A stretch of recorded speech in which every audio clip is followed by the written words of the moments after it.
অমর একুশে বইমেলা এখন একেবারেই শেষ সময়ে চলে এসেছে। আর মাত্র 4 দিন পরই শেষ হবে মাসব্যাপী বইয়ের উৎসব। শেষ সময়ে মেলায় প্রতিদিন অসংখ্য পাঠকের আনাগোনা দেখা যাচ্ছে। প্রকাশকরা আশা করছেন বইয়ের বিক্রিও শেষ সময়ে বাড়বে।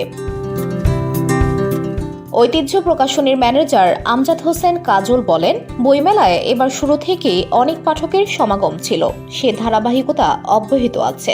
ঐতিহ্য বইমেলা উপলক্ষে অনেক নতুন বই প্রকাশ করেছে, বইয়ের বিক্রিও ভালো।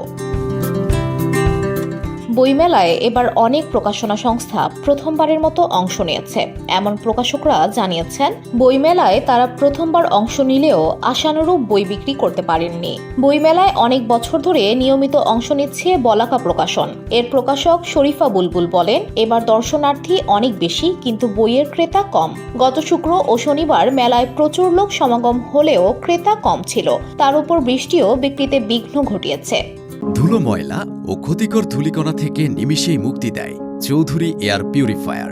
এর শক্তিশালী সাকশন ঘরের কোনায় কোনায় লুকিয়ে থাকা সকল ধুলা টেনে ফিল্টার করে এবং বের করে আনে নির্মল ও স্বাস্থ্যকর হাওয়া। আমরা আশা করছি যে কদিন আছে সে কদিন বইয়ের প্রকৃত পাঠকরা আসবেন, বই কিনবেন, প্রিয়জনকে উপহার দেবেন।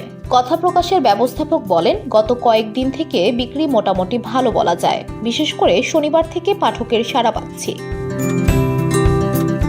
VOD Bangla news desk.